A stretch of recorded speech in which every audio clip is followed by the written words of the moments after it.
Hello, welcome to Nikolai and Friends, the chocolate, peanut butter chip, and maple cookie bar episode.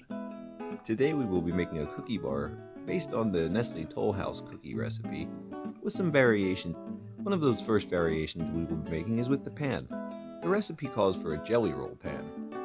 Being not really sure which jelly roll they meant and wanting a thicker cookie bar than what they probably would give us, we're going to go with this pan instead. Chef Ted and Jill are measuring their ingredients and allowing the eggs and butter to come to room temperature before they go any further.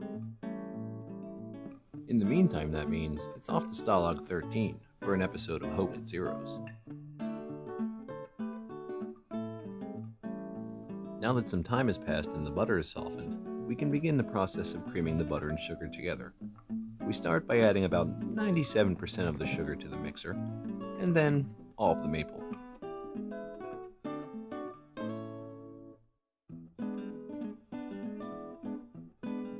Now that all the ingredients are added to the bowl, we will begin mixing, slowly at first, as not to turn ourselves and our kitchen into the receiving end of a particle accelerator.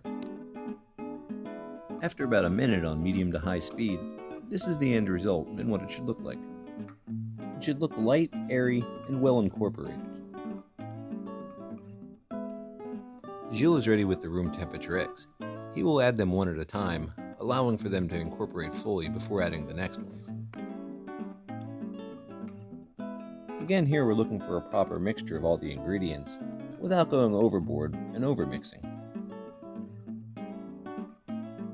To ensure for proper mixing, Facilities Manager Greg is going to help out by scraping the bowl and paddle, and then remix.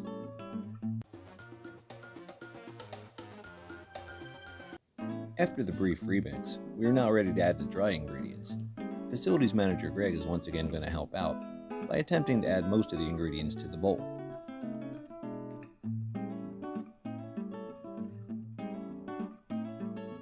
Great job. This guy's a natural. Well, that was certainly a lot better than the sugar. After the dry ingredients have been added, mix until just incorporated.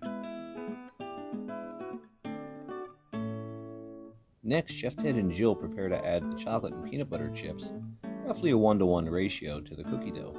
They're going to mix it on a very low speed, scraping the paddle a couple times to make sure that the chips are fully incorporated. Now we're down to final preparations. Jill is going to grease the pan, as Chef Ted goes to check the oven temperature to make sure it's at 350 degrees Fahrenheit.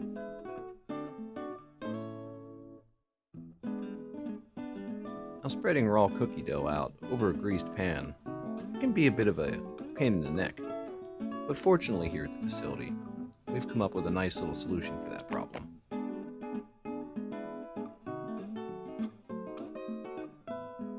By spraying your fingers with cooking spray, it allows you to work the dough into the pan a little easier without it sticking to you.